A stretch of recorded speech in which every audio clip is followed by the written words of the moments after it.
Hi, I'm Renee Estes, and welcome to my network.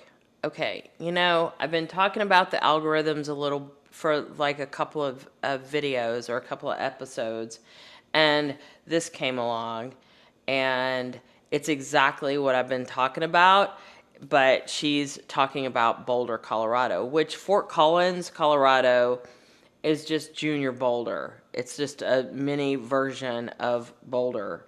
The mindset, the people, the culture, same. Um, the lack of boundaries, the let's not, let's like just ruin each other and not care. So I'm going to share my screen. Okay, and I will look at her video. And then I'll tell you some more things about how I experienced Fort Collins. I went to school at CU Boulder, so University of Colorado Boulder, which was amazing. It was so great. I love it. But the and I had dreamt about moving to Colorado for 20 years prior to arriving in 2010. So it was a long dream. And then I was materializing it. And then we legalized pot. We were the first state to legalize pot. Every disgusting human being moved there. Governor Polis got elected and has increasingly ruined the state because he's gay, and he's like, oh, first gay man that, it's all these like first. It's like, yeah, I mean, all this like nonsense just needs to be not something to go after. It needs to be a gentle sharing of our lives together. And is what needs to happen next. So the phrase, I'm going to run this and I'll tell you what the saying is around Boulder, Colorado. But the things that so this is 3 years ago. So this is in 2001, in the beginning, in the middle of the pandemic. And the other thing that happened is then we went through the pandemic, and the pandemic really did ruin the state. It ruined a lot of lives, but I only know the impact it had on me. And I've moved, and these are the reasons that she brings up. Really wish I had like a spinning chair that I could like dramatically slowly spin and face you. Since I don't have that, we're gonna have to attempt to start this video in a semi-normal way. So hello there, my name is Genevieve, and if you don't know me, on this channel I have made a few videos about living in Boulder and living in Colorado in general. I'm a Boulder, Colorado native, so I definitely feel like I have some authority on the subject of living in Boulder. And not only that, but I've also lived a few other places, so I have some good perspective on what Boulder is like versus what the rest of the world is like. But before we fully dive into the topics that I want to talk about in terms of the truth of what it's like to live in Boulder, I want to give a couple disclaimers. The first one being, I already made a video called Best Advice for Moving to Boulder, and I posted that back in June 2020, and everything I said in that video is still true. So this video isn't meant to replace anything I said in that video. This video is meant to go a lot deeper into, one, my own personal experience, but then also into some more kind of just deeper, real stuff. So if you haven't watched my video about best advice for moving to Boulder, I suggest that you do that because this video is a great add-on in terms of getting deeper. The next thing I'll say is that I'm going to be making some generalizations in this video, and I know whenever you make a generalization about a place or a thing or whatever, it's not true for everybody. A lot of the things that I'm going to bring up today are popular anecdotes about Boulder that a lot of people know, but also things that I have learned and seen based on my own personal experience of spending so much dang time in this city. The last thing I'll say is that the main goal of this video is to be entertaining and low-key informative. This video is for people who might be considering moving to Boulder and just want some real talk advice. but it's also for people who live in Boulder and want to know that they're not alone in their experiences. And if you are entertained by this video, I would so love it if you would subscribe to my channel. I do a lot of fun adventures, but then also informational videos like this, and you know, we should keep in touch. Okay, all that being said, let's just jump right into what I have to say about Boulder. I've broken this down into 6 different topics or areas, so let's just start with my very first topic. The very first area that I would like to cover is what I'm just going to call people and culture. Because places in the world aren't cool just because of their physical location. Obviously, their physical beauty and their physical proximity to certain things and attractions makes the place cool, but that can only take a place so far.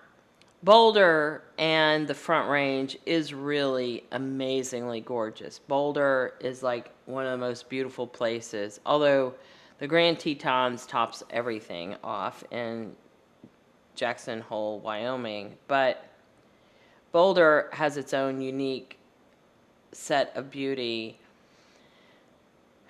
And it has the Flatirons there. It has rock formation. You're right up against the mountains. And so it's the closest city that's tucked up against the Front Range. What really makes a place really cool and makes it a desirable place that people want to go to and spend time in is the people and the culture of that place. And in this area, I really think Boulder is having a bit of an identity crisis. And I'm going to try to explain this in the least offensive way possible, but we'll see how that goes. Something I've noticed about Boulder is that it's filled with a lot of neurotic personalities. Everyone seems to need a lot, and everyone seems to be very hyper-aware of the problems of society and the things that they'd like to fix about the world. There's obviously a very progressive mindset that comes along with that, but the problem about how it tends to manifest in the culture of Boulder is that it can kind of become this very self-absorbed, like progressive, mansplaining, neurotic thing. I really don't know how else to explain it. Everyone in Boulder thinks they're very smart, and a lot of people really are. We are a very intelligent city here. But people in Boulder tend to not be down to earth in the way that you might wish. The people of Boulder are definitely not like salt of the earth people. They tend to be a bit more ivory tower people. And what's difficult... That is so true. They're like frickin' ivory tower people. They all, and I have coined the phrase, me first. Yeah, so that's this race for not like a marathon or a sprint to come to what they consider being on top and being a winner. But it is neurotic, and it doesn't build a good culture.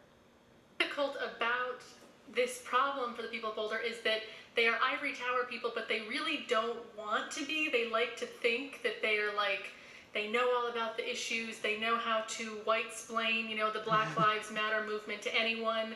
They're so involved in everything, but they really are viewing it and experiencing it from this kind of ivory tower complex that they have. And it just doesn't make people of Boulder that like fun to be around. Something else I mentioned in my, they tend to be a bit more ivory tower people. And what's difficult about this problem for the people of Boulder is that they are ivory tower people, but they really don't want to be. They like to think that they are like, they know all about the issues. They know how to white-splain, you know, the Black Lives Matter movement to anyone. They're so involved in everything, but they really are viewing it and experiencing it from this kind of ivory tower complex that they have. And it just doesn't make people of Boulder that like fun to be around. Something else. That is true, and there's a phrase that is in the Front Range, is that Boulder is 25 square miles surrounded by reality. And they're pretty much in a bubble. They are in this ivory tower bubble. They are extremely wealthy, and so they have a lot of time on their hands and not enough to do. They're so high on Maslow's hierarchy that they're at the top because all of their other basic needs are already satisfied. And so what happens is they become this, like, you know, ivory tower activist. It's like, and there's no community, because there's this race to be white-splain the Black Lives Matter and mansplain, or I don't know, it's just splain, and it's everybody telling everybody what to do. I mean, it's definitely a piece of that is in me, but it's not totally rooted in me. It doesn't have a deep hold on me. Else I mentioned in my last video about best advice for moving to Boulder is that people are also very friendly but guarded here.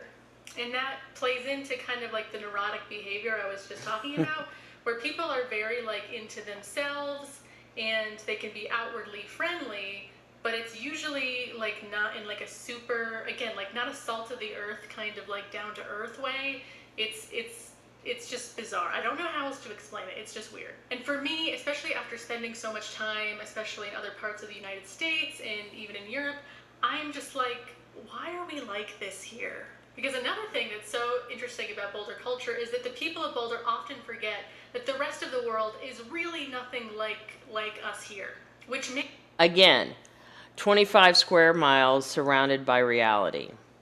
Makes people of Boulder actually a little bit out of touch. So even though people in Boulder are very well read, or at least they really like to think they are, there's like this just out of touchness in terms of like how to actually relate to people of the world that is just a little bit, it's just not that interesting to be around. And again, like my disclaimer, this isn't everyone. Not everyone in Boulder is like this, especially because we have had a lot of transplants, people moving in, you know, it does kind of shake up the culture a little bit. But it's also that the people who tend to be attracted to moving here are people who are like-minded like the rest of Boulder. So it's kind of like this circle jerk of the same thing over and over again. What am I doing? I don't know. So that's Genevieve's perspective on the people in the culture of Boulder after 30 years of research. All right, on to my next topic, and that is crime. So something very interesting happened in Boulder once the pandemic officially hit back in March 2020. And that is that the local government of Boulder, meaning our city council and our mayor, decided that nobody stays in the jail unless they are a violent felon. No joke, I'm not making this up. Because they were worried about the spread of COVID-19 in the jail, they decided that they wouldn't jail anyone who wasn't like a true threat.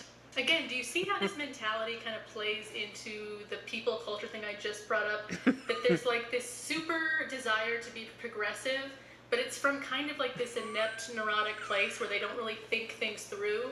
And yeah, it leads to some consequences. So since March 2020, crime She's so right. has gone up a lot. And it's mostly things like theft, like breaking into people's cars, stealing bikes. But there have also been like some violent altercations that have happened, and even those things, the people who commit them, they're not really held accountable. I'll give it... Right, and so she's gonna talk about that, but I want to, before I let her explain that piece, what I want you to, I'm gonna reiterate this story that I shared with you in an earlier video, and it had to do with what was coming. So she's doing this during the pandemic, okay? So this was shot or released in 2001.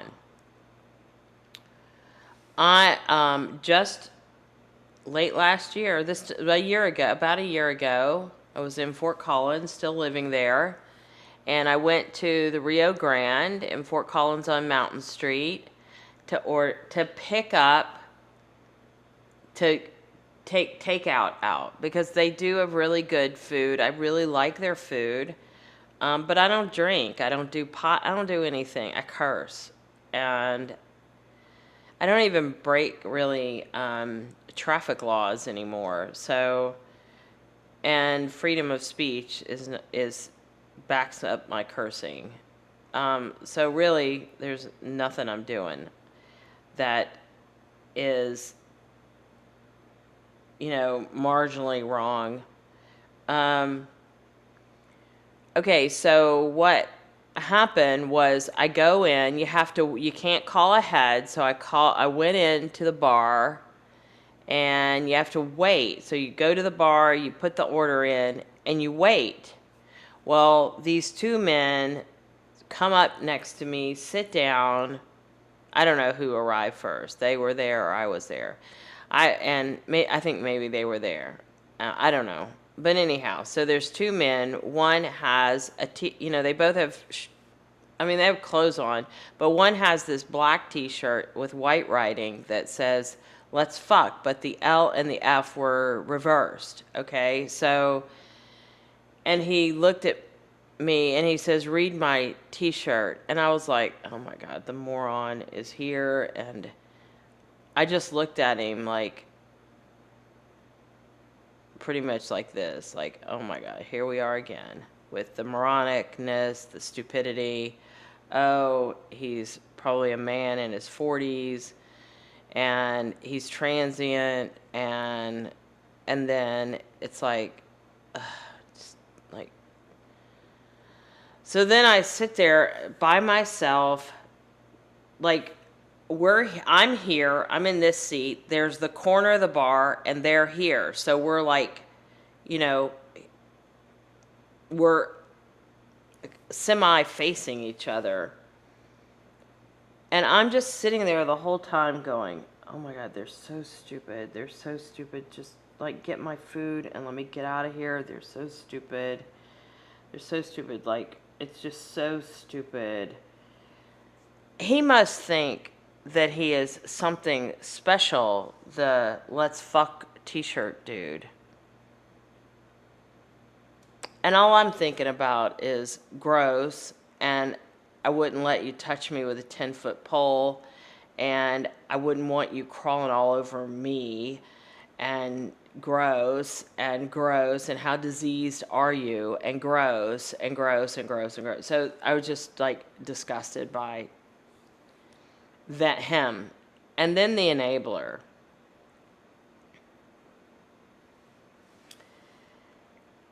And so they're doing shots of tequila. He's like, I want this kind of bottle that's like in a white ceramic with blue print, and then it has a bell on the top.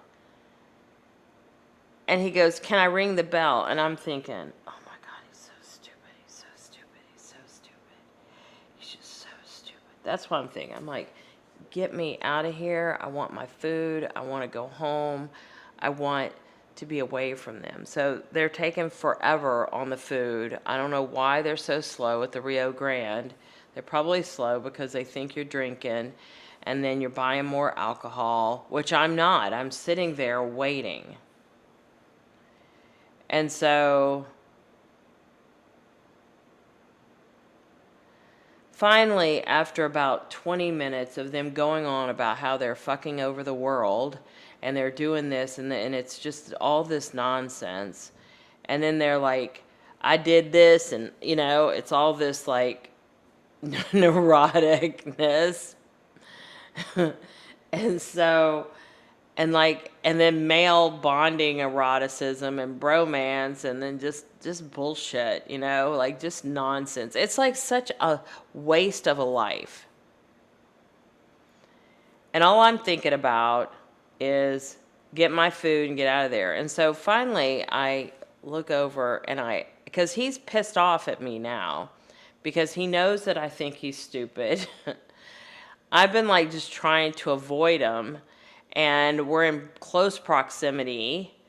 And so I'm like, finally I look over and I go, do you think maybe you could just pause your conversation for a little bit until I'm gone?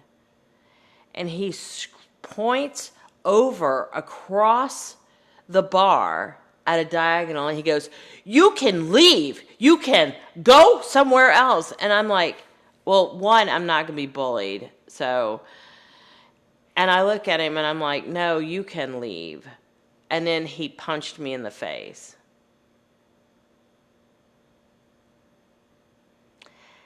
And then I told the bartender, I'm like, why did you let him wear that t-shirt in? And he goes, I can't do anything about that.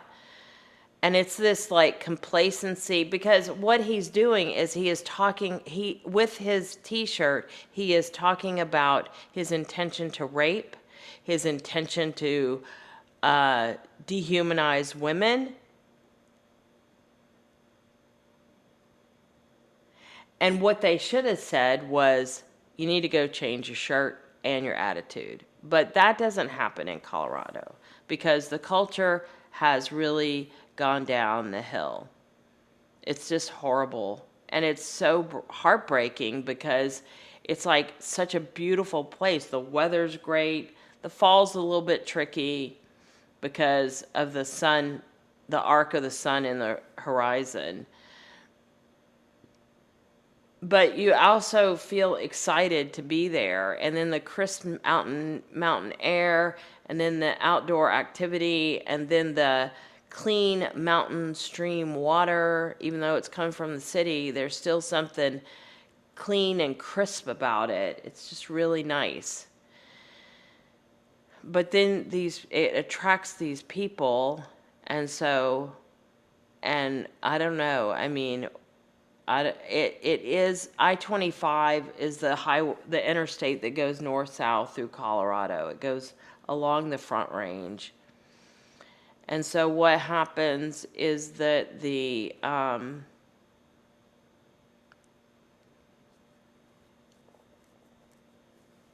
is a human trafficking corridor, and the border is porous. So all kinds of gangs are flooding into the state, including Texas and Colorado and California. So, all right, well, let's listen to what the rest she has to say. A real life example of a couple walking down the Pearl Street Mall. People who know the Pearl Street Mall, it's like a very busy, active place.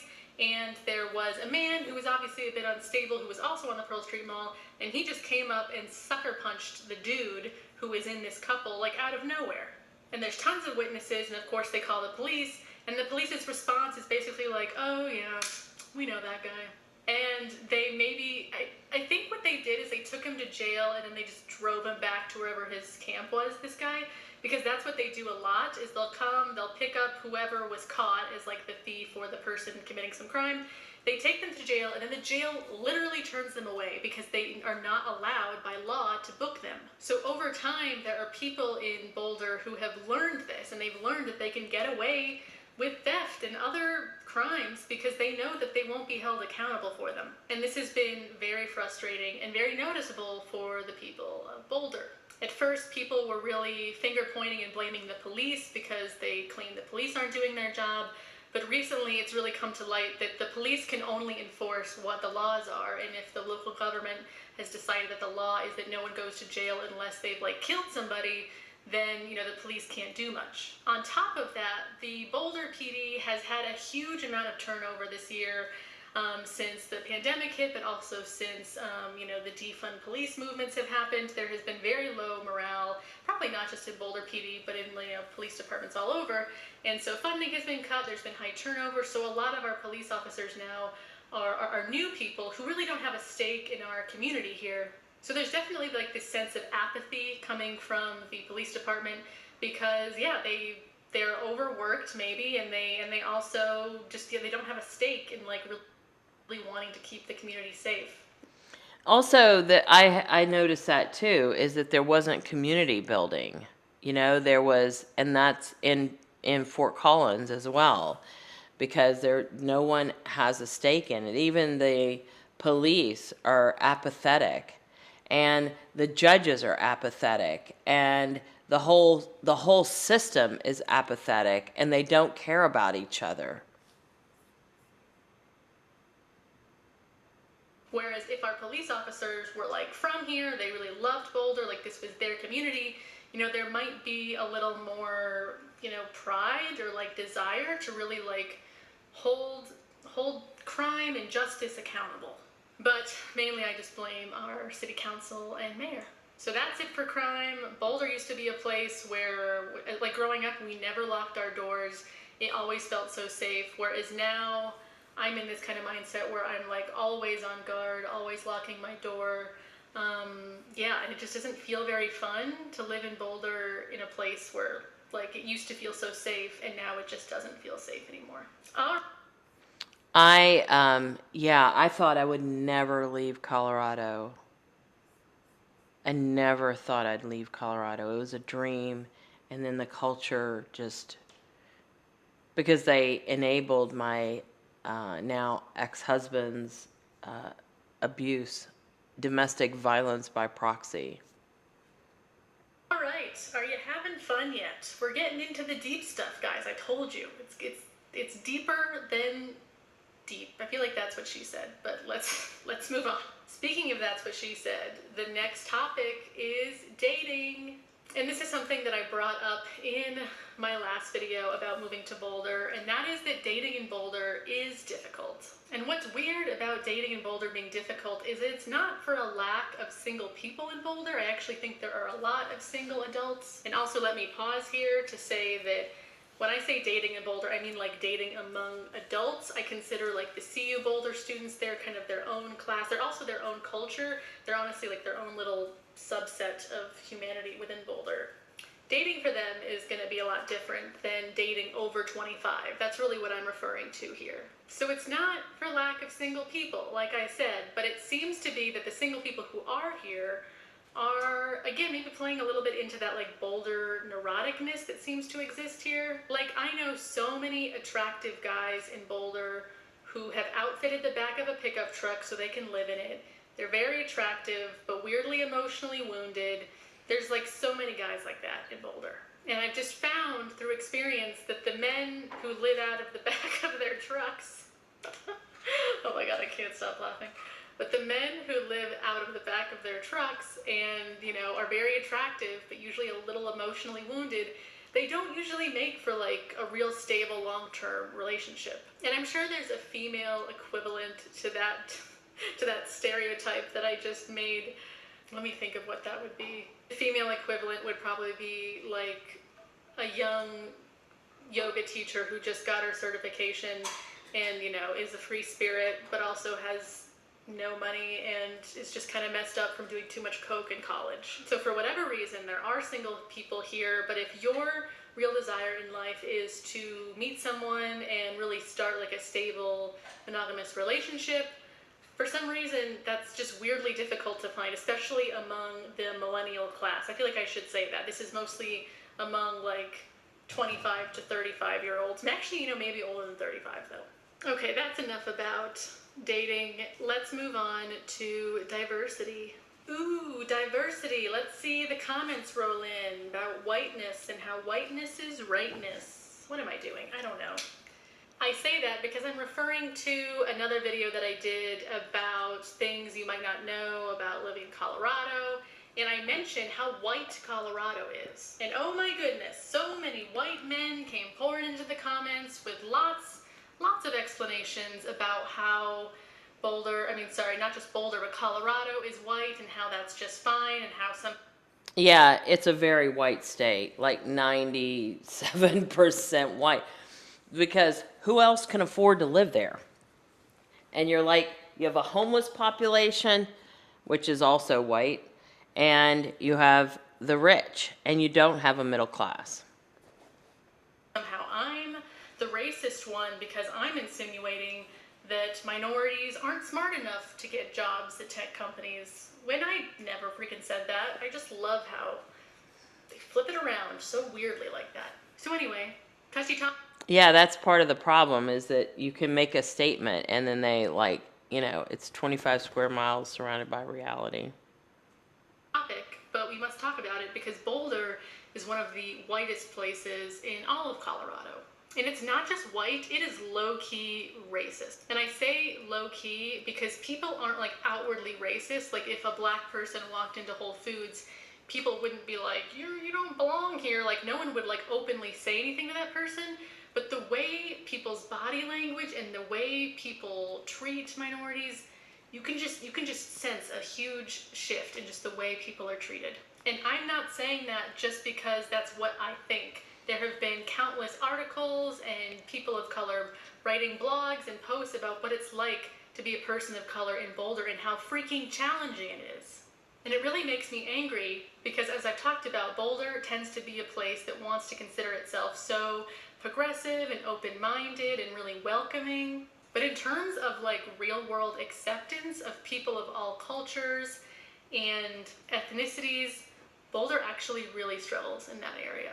And to just really drive home what I mean in terms of just how white Boulder is, I've just looked up for all of us the breakdown of the demographics of race in Boulder. And this is from our most recent 2020 census data that we have so far. Boulder is 87% white. The next highest race is technically Asian. That's what it says. Asian is 5.56%.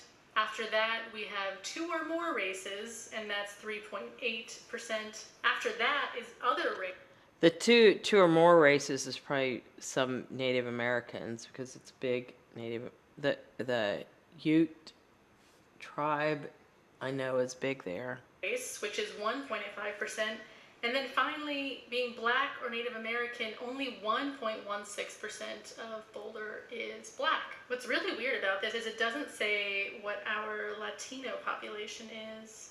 The reason that I think diversity is an issue that needs to be talked about is because I think any society that is highly homogenous, meaning there's just one race kind of doing the whole thing and there's no outside influence, I think that's really dangerous. It's much more difficult for a community to evolve, to learn new things, to learn tolerance, and to actually experience what it's like to be in another person's shoes. It's much more difficult to do all those things when there's just one homogenous culture or race that's just sort of dominating everything. And I feel like that is one of the big issues that plays into why I'm not really enjoying the culture of Boulder. It's just gotten so homogenized to be this one thing that never really seems to change and never really seems to solve anything, even though it likes to think that it is. Okay, so this is what I use the phrase one thought, one mind. And so she's breaking it down into, you know, she's describing it differently, but we're talking about the same thing. It's one mind, it's one thought, it's one belief. There's not diversity. There's not, and even if you live among, you know, Southern Black community, and you come in as a white person with thoughts, they are just as repulsed. So there has to be something about the human condition around sameness and keeping that tight. But yeah, Boulder and Fort Collins believe that they are progressive, but their progressiveness, like tolerance, is about really being tolerant of all opinions. It's about freedom of speech. It's about protecting and building a culture and a society. And that's what this entire platform, my platform, is about where's the behavior and the breaking down of our society and the destructive forces. Where are as everybody's blind spots? That's what I'm here for. This is what I'm here for. I am here to shed light on the biases, where the blind spots are, where the groupthink has turned into one mind and not diversity, and how to break that apart, how to disrupt it. So my entire platform is about disrupting the one mind. Even though you might have 6 million people around you, it could still be one thought, one mind, let's look the other way, you know.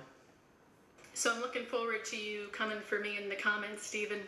Okay, let's just move on to the next topic. So this wouldn't be a video about Boulder, Colorado, if I didn't bring up how expensive and privileged it is. Living in Boulder, Colorado is unreasonably expensive. Yes, we're in a beautiful location. Yes, we're right at the foothills of the mountains that are pretty cool. But there are other locations across Colorado that have similar proximity to the mountains and the foothills as Boulder, and they are not as ridiculously expensive and privileged as Boulder is. Why are we this way? I really don't honestly think Boulder has that much to offer that justifies why it is so expensive. And what I guess is nice is that the average salary in Boulder, Colorado is currently at $73,000, and that is $20,000 more than the US national average salary. So at least we've got that, and that people do tend to make more money in Boulder, probably because we do have so many like tech hub companies that are coming in here. But Boulder is a community that's made of more than just people who work for tech companies. And $73,000 is not enough. I'm just telling you. Most people who work in other fields, for example, the public school system here in Boulder, do not make that much money. But the cost of housing here keeps making Boulder more and more exclusive, so that only the people who have the tech company jobs can afford to buy houses and to rent. And it pushes everyone else to try to get more and more creative in terms of how to really live in Boulder. And in hopes of validating why I think the high cost of living in Boulder is not justified, that brings me to my next and I think last point, and that is activities in Boulder. As I've said in my last video about moving to Boulder, Boulder is so great if you really love outdoor activities like skiing and hiking, or if you're like an ultra runner. We got a lot of those here in Boulder. That's really kind of it. Ultra runners, for those that don't know, is people that run 100 miles or more. And there is a big ultra runner population, because I met a man who was an optical physicist, and he invented the face recognition with a group of other people that signs into your phone. In terms of what Boulder has to offer. And like I said in my last point, you don't need to live in Boulder to have access to the mountains or to run in Colorado. There are plenty of other beautiful places that are less expensive and also have ample access to lots of nature and mountains and cool trails. But when it comes to things like museums, the arts, even just like having an array of different like restaurants and things to go to, Boulder is pretty limited. And obviously these limits have been even further exacerbated since the pandemic started and really no one is doing like artsy things. But honestly, Boulder has always been limited. When it comes to theater, kind of our one-stop shop place for theater is a place called the Dairy Center, and they did do a really big revamp and remodeling a few years ago. And that has really helped, I think, bring more attention to theater. And the same goes for music, like we have the Fox Theater, which is like an interesting music venue. But still, like we're not getting that much stuff coming through Boulder, especially if you're someone who wants to be personally involved in some sort of arts community. It's just difficult in Boulder. Like we have one modern art museum, and I feel like the one time I walked in there, I just got looks like, why are you in here? So for whatever reason, the arts community in Boulder is not like welcoming. It's like something that the rich do to sort of like placate themselves, but it's not something that like regular people can really get involved in unless they're like really pushing to get in there. Whereas in other cities, it is so easy to enmesh yourself in some kind of arts community. In Boulder, it's not.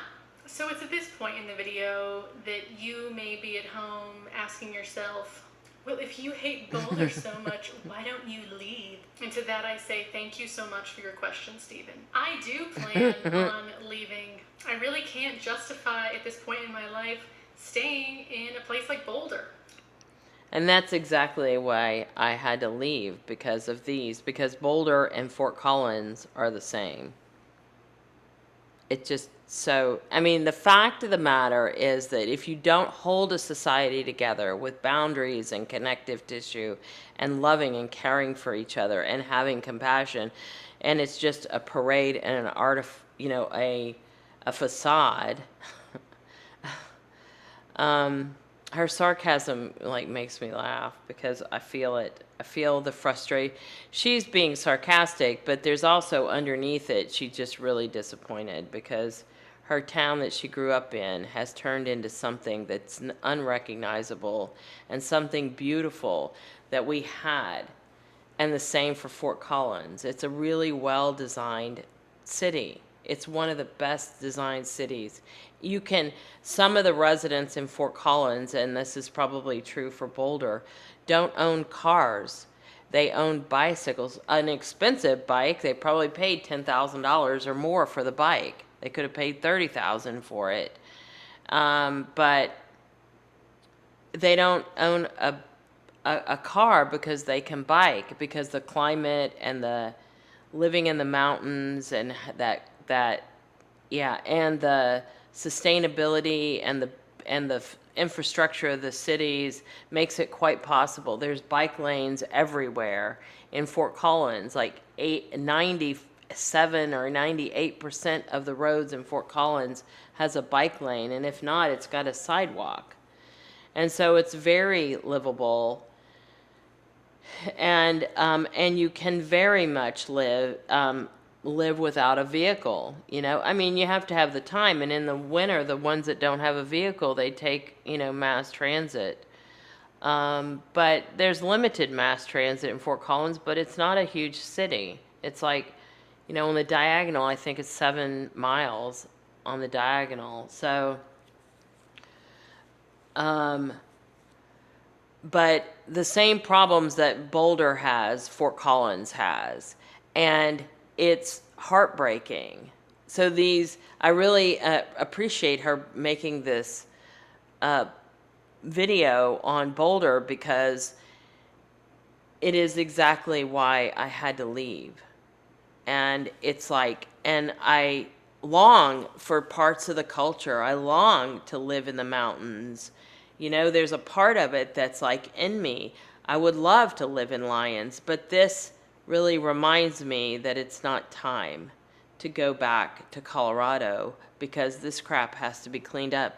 And this even though she shot this back in 2001, I only left at the beginning of 2024 this year, and it was the same. So things have not changed. We're barely out of the pandemic. They let everybody become alcoholics and addicts and then they let the criminals out. Like, really, the insanity. It's like just this insanity. And then there's like, parades down on College in Fort Collins, where people are down in Old Town, and then they're like protesting something, but it's more like a goddamn Mardi Gras parade than anything else. It's more like it's like really the Christians going to church and praying to Jesus while they're addicts, and then screwing over their neighbors or beating their wives or doing something disgusting behind it. But then they polish, or the Mormons going in, they're their own special hell. And that the Mormons believe that they're all going to go to heaven no matter how shitty they are on earth. I mean, the morality, the values, the connective tissue is all eradicated.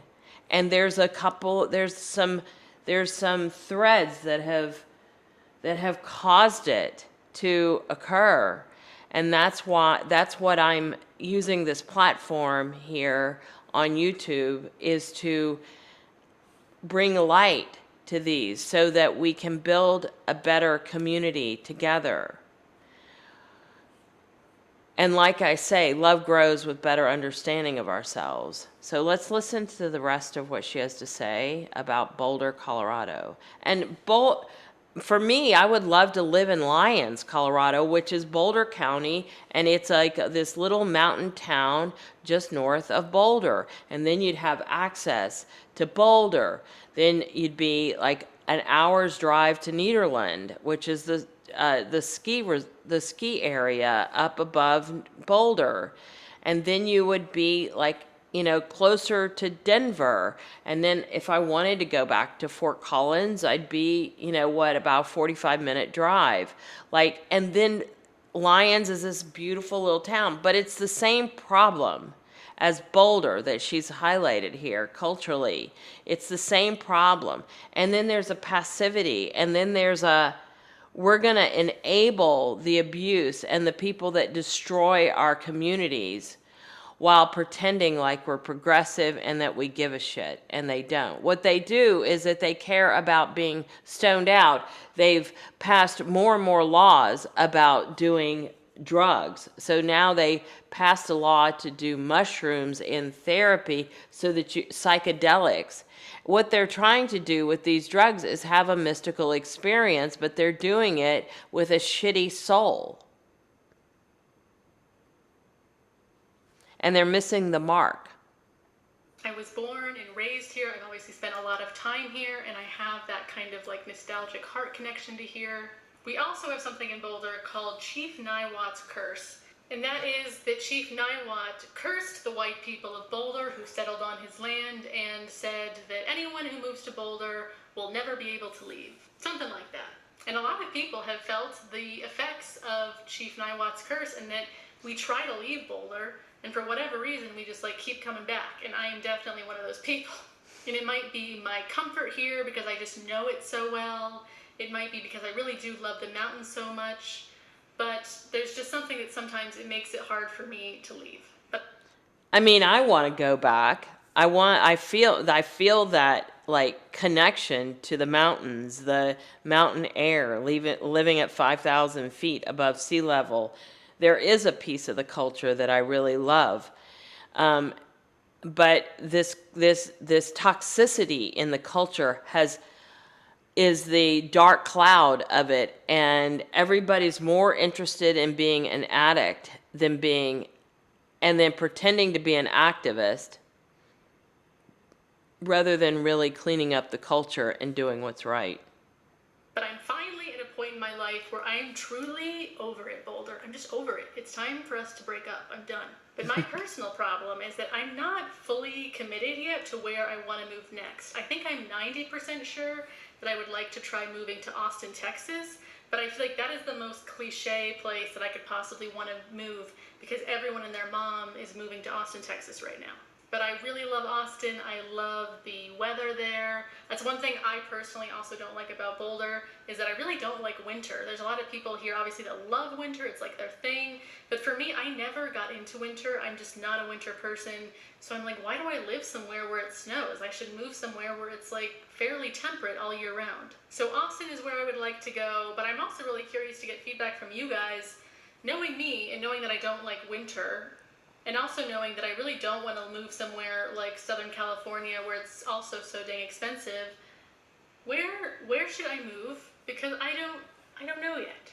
And if you're watching this because you have been considering moving to Boulder, I hope that I effectively depressed you. Because it's totally still possible to move to Boulder and love it.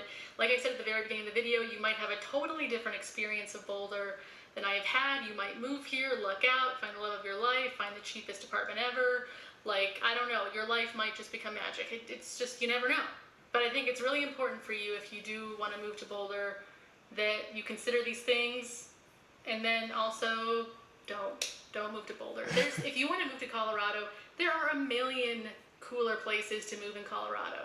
Honestly, my top two are Denver and the Denver metro area. There's like a lot of cool suburbs around Denver, like Arvada, Littleton I like a lot too, although Littleton is also kind of expensive. Just lots of cool places. And then I also would recommend Fort Collins. Fort Collins is really cool. Honestly, guys, No, Fort Collins is a junior Boulder. So she doesn't live in Fort Collins, so she doesn't know that the same problems she highlighted here are the same problems in Fort Collins. So she just doesn't know that the problem exists there too. Only move to Boulder if you had a very specific reason that you had to move here. Like if you have a specific job that you need to come here for, or like a school program you need to come here for. If you don't have like an extremely specific reason to move to Boulder, do not.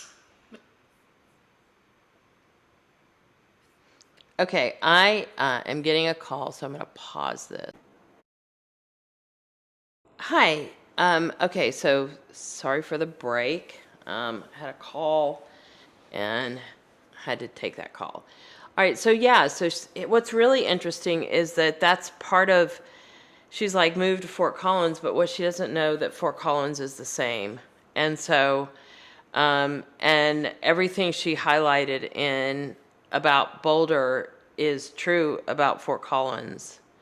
And I got punched in the face at Rio waiting for takeout when some gross man was moronic. I mean, it's just such a waste of a life. And that is really it, is that they want, there is a real entitlement. There's a, yeah, I mean, everything she said like made me crack up because it's so true. And what's really disappointing is it promises, and the illusion is that it's going to be this really great thing. And I want to live in the area, but I don't. The people have ruined it.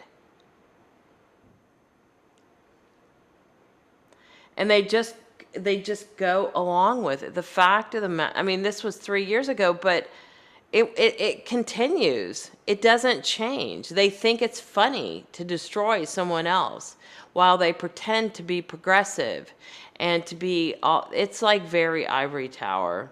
It is not diverse. And it's wealthy, and they're too far up on Maslow's hierarchy. So then all they can do is just be ivory tower petulant. They have, and then that there's not a community, there's not a connective tissue that, that binds the community together. There's not enough destruction in a big, giant, collective way. Like, I grew up on the coast of Mississippi, and hurricanes came through, and I'm just telling you, like, when something comes and wipes out the entire community, it bonds people together. But not in Colorado. Things don't bond. Toxicity is what they do. They are very, like, bonded based on toxic bonds. This ivory tower. It's because the facade seems like it's going to be, like, progressive in a good way, but it's just not. All right. I am René Estes. Please like, subscribe, and comment below. Share my videos widely. I am here to support you all in making the world a better place. And just remember, love grows with better understanding of ourselves. All right, I'll see you in the next video. Bye.